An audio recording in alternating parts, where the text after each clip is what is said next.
Hey everyone, today we're going to talk about the categories within Net-Lease. My name's Hayden Hulsey. I'm a commercial broker here with Results Commercial in Minneapolis, St. Paul, here in Minnesota. So these categories, there's about 5 main ones that we'll address. They are retail to start. That's a big one, very popular. We do a lot of those. Got industrial. We also have good experience there. That's a really hot category, which we'll touch on. Healthcare and med office. Kind of the third most popular one that we use. And then the last two we don't do quite as much with, but those are going to be GSA, which is government, and then more of the corporate large office buildings, kind of in that capital markets category.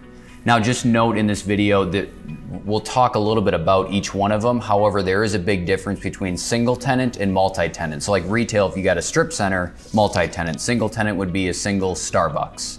For retail, so as I mentioned, this is the most popular. When you hear Net-Lease, you think of retail. That single tenant, Caribou, Dunkin', whatever it might be, McDonald's, Arby's. There's a lot of those that trade out there in the market. We've done a lot of the QSR, which is quick service restaurants, also a lot of automotive. Now for each one of these categories, you can kind of break down retail into a handful of different groups. One is QSR, quick service restaurants, Arby's, McDonald's, Wendy's, all those fast food type groups. Those are doing, and I'll give some context right now, we're at the end of 2020, pandemic time.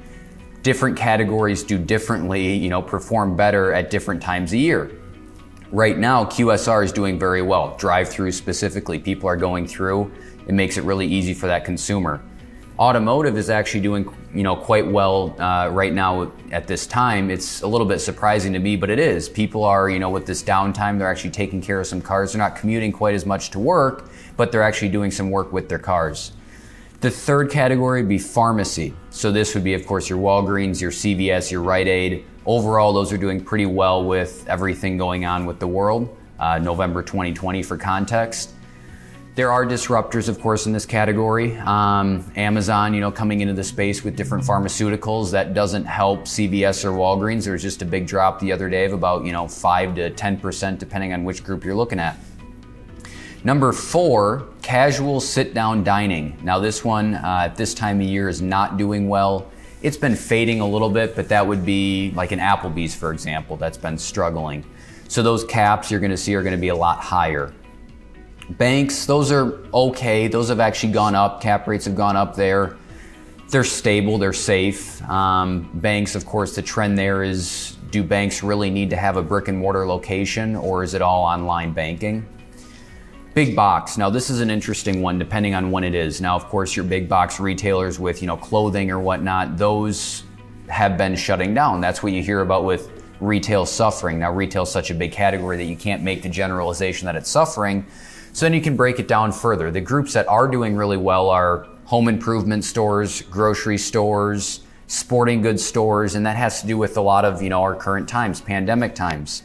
The 7th category is going to be convenience stores and gas station. Those overall are doing quite good. Those have been deemed essential. And then our last one that we'll touch on today are dollar stores. Those are actually doing very well right now as well.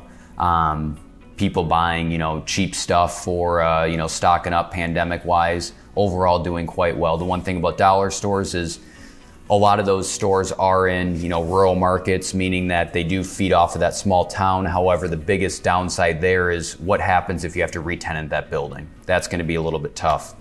So that's the breakdown of all of that retail net lease category. Let's touch on industrial. So this is a very hot category. As you can imagine, with all the delivery going on, the last mile discussions, all of those different pieces. We have a property specifically in Roseville, Minnesota here. It's a nice industrial equipment net lease deal like a United Rentals, similar to that. Took that to market, 5 offers, over list price, cash, tons of interest. So that just shows you that kind of product is very limited, and that's what investors want. You got a stable product that's not going away. Healthcare and med office, that's going to be the third one that we'll touch on here too.